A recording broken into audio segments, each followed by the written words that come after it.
Umqeqeshi weMamelodi Sundowns uMiguel Cardoso uchaza ukuthi kungani bekubalulekile ukubolekisa uThembinkosi Lorch. uLorch ujoyine iWydad Casablanca ebolekiswe kuze kuphela isizini kanti uzophinda asebenze nomqeqeshi wakhe ngaphambilini uRulan Mokwena.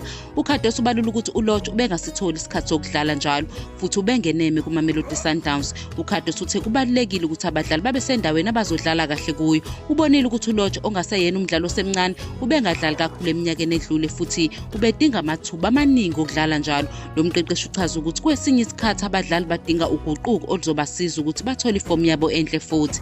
Abanye abadlali ababolekiswe nguRashin Darroch, uYego Maccabi noLebo Mabowa kuSuperSport United.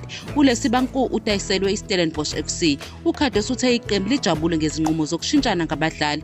Wathi ukhulume mathupha nabo bonke abadlali abahambile ukwenza isiqiniseko sokuthi bajabule ngokuhamba kwabo. Wengeze ngokuthi kubalulekile ukuthi abadlali bajabule emsebenzini nasezimpilweni zabo njengemindeni yabo kanye nempilo yabo nakho kubalulekile.